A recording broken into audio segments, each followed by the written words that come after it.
কতগুলো ঝর্ণা। এবং আমরা দোবান থেকে এমবিসির উদ্দেশ্যে যাচ্ছি। আমরা গত পর্বে বলেছিলাম যে আমরা এমবিসি যাচ্ছি, কিন্তু আসলে সমস্যা হচ্ছে ভিডিও আপলোড করা অনেক ঝামেলা, কারণ এখানে রাত্রে ইলেকট্রিসিটি থাকে না, ওয়াইফাই থাকে না। তো এই জন্য আমাকে দিনের বেলায় আমি হোটেলে যেখানে খেয়েছি ওনাদের কাছ থেকে পাসওয়ার্ড নিয়ে আমি ভিডিওটা আপলোড করছি। এখন আমরা এমবিসি দিকে যাচ্ছি, আপনাদেরকে এমবিসি এপিসোডেও জানাবো ইনশাআল্লাহ।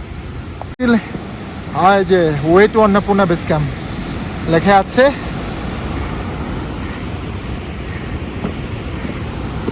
এবং ডাল ভাত খেলাম, ওরা রিফিল করে দেয় এবং সাথে গরম পানি চাইবেন, গরম পানি দিবে।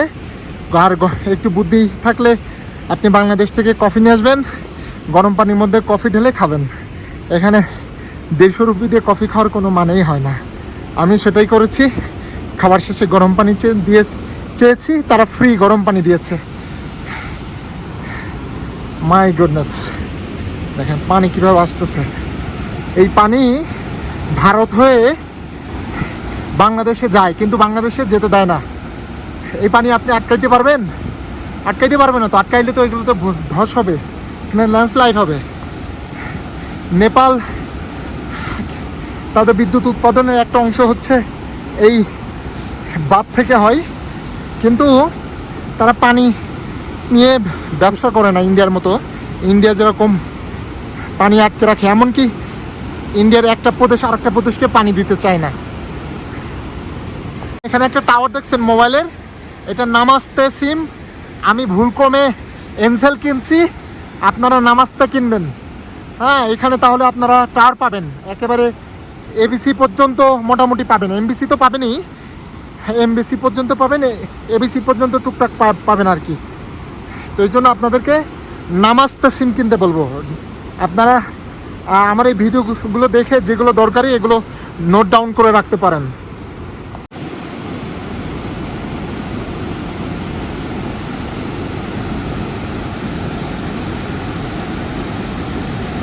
গুডনেস, আলহামদুলিল্লাহ দুজন কোটাকে পেয়ে গেছি। এখান থেকে আধা ঘন্টা লাগবে বললো।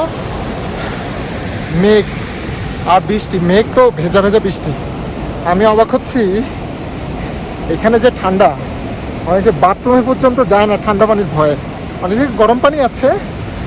তো আমি ভাবতেছি ভ্লাদিমির পুতিন এই হালা কেমনে বরফের মধ্যে গোসল করে। হালা পুরো একটা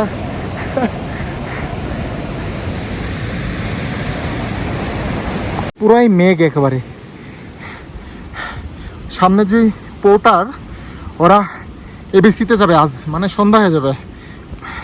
এর মধ্যেই পথ চলা কঠিন হয়ে যায়। এরা কিভাবে লাইট ছাড়া যাবে বুঝতে পারছে না। যে সামনে যাচ্ছে, প্রচণ্ড ঠান্ডা বাতাস, হাঁটার কারণে গরম লাগতেছে, এটা একটা সুবিধা। আমি থামলেই মনে করেন যে ঠান্ডা লাগতেছে, পুরো একেবারে হাড় কাঁপানো শীত। যদিও আমি কাপড় এই একই দারোয়ানের কাপড় পরি, কিন্তু অন্য কোনো কাপড় পরি না, এই জন্য অন্য কোনো কাপড়ও নিয়ে আসি নাই। বুঝতেছি না উপরে কেমন গরম হবে,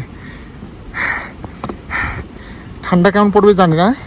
আমার মনে হয় কিচেনের প্যানের উপরে আমার রাত কাটাইতে হবে। প্রচণ্ড ঠান্ডা, গোপ টোপ একেবারে পানি জমে গেছে। এবং আমি একা, আমার সাথে কেউ নাই। আমি এই দুইজনকে এইমাত্র পাইলাম, সিগারেট খাইতেছে ওরা, আর আমার মুখ দিয়ে এমনি ধোয়া বেড়াইতেছে। এত ঠান্ডা, তবে এটা ভালো সময়। তবে আর একটা বিষয়, হোটেল থেকে বের হওয়ার সময় আপনারা অবশ্যই বাথরুম করে আসবেন। এখানে বাথরুম হইলে আপনাকে বড় কাজ হইলে 10 মিটার, ছোটো কাজ হলে 5 মিটার ভিতরে, জঙ্গলের ভিতরে যেতে হবে। আমরা লাগছিল, কিন্তু আমি জোকের ভয়ে জঙ্গলের ভিতরে যাই নাই। এই জন্য আপনাদেরকে এটা সাবধান করে দিচ্ছি, হোটেল থেকে বাথরুমের কাজ সেরে আসবেন। তা না হলে কিন্তু এই হিমালয়ের পাহাড়ে উঠতে গেলে এমনি তো বাতাসে ঘামে জামা কাপড় ভিজতেছে, পরে প্যান্ট ভিজে যাবে। এই যে দেখেন কি কুয়াশা, কিছু দেখা যায়। কুয়াশা না, মেঘ। এটা কুয়াশা বললে পুরা মেঘ, মেঘ প্রায় 4000 মিটার উপরে।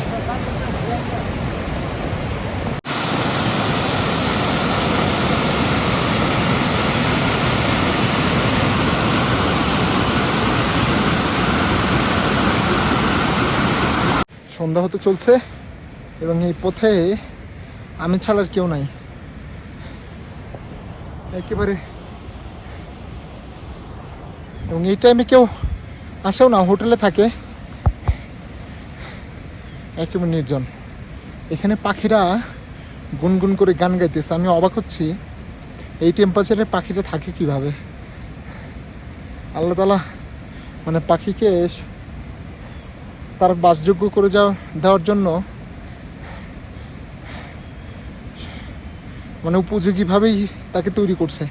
পরে কথা বলতে একটু কষ্ট হচ্ছে, হেঁটে আসছি তো কথা বের হচ্ছে না। এখানে যেমন নেপালিরা আমরা চিন্তা করি শীতের সময়, উইন্টারের সময় তারা কিভাবে থাকে, এই পাখিগুলো ঠিক ওইভাবে সার্ভাইভ করে নিজেদেরকে আর কি।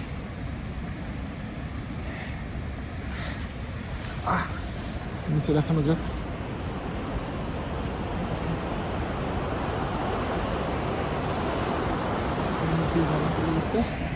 পানি চলে গেছে একেবারে নিচে।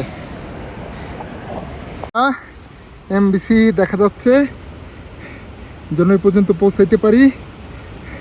আলহামদুলিল্লাহ, অনেক কষ্ট করছি। প্রায় এটা 4000 মিটার, 4000 4.5 মিটার উপরে। মাই গডনেস, আলহামদুলিল্লাহ।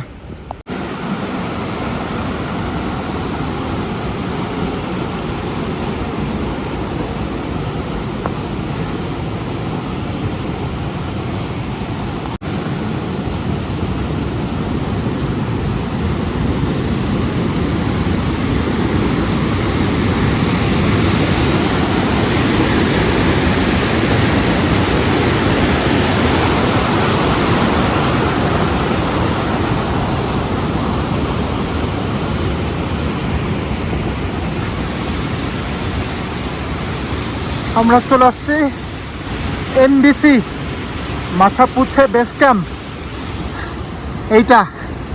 আর অন্নপূর্ণা বেস ক্যাম্প চলে গেছে এইদিকে 2 ঘন্টা এখান থেকে। এখানে লেখা দেখাচ্ছে।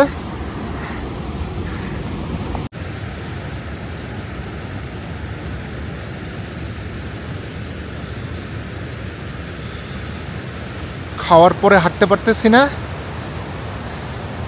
এখন রওনা দিচ্ছি।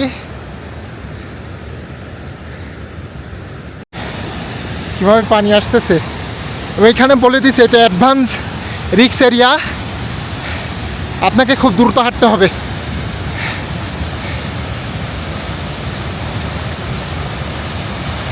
দেখুন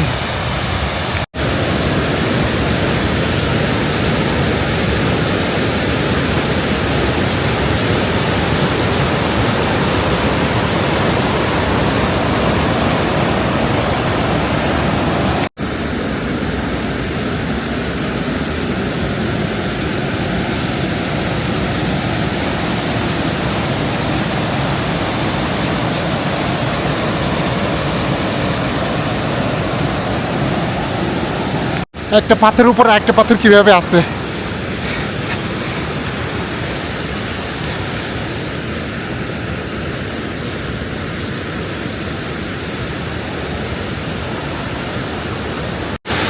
এইসব পথ পাড়ি দেওয়া অনেক কঠিন, একবার পা পিছলে পড়লে আপনি কিন্তু নিচে পড়ে যাবেন। এই যে এবারে উপরে উঠতে হবে আর কি। শেষে আমরা এমবিসিতে পৌঁছাইলাম এবং এখানে অসংখ্য ছবি, একটা হোটেল। একেবারে কথা বলতেই কষ্ট হচ্ছে, পুরা মেঘে একেবারে ভর্তি। এটা আমাদের এমবিসি মাছাপুছার যেটা বলা যায় যে হোটেল। এখানে লাইট আছে, এটা হচ্ছে washroom, not ideal but for surviving you have to use it. আর এটা হচ্ছে রুম এখানে 300 রুপি, শহরে তো 1000 রুপি নেই ভাড়া, সেটা তুলনায় ভালো আছে।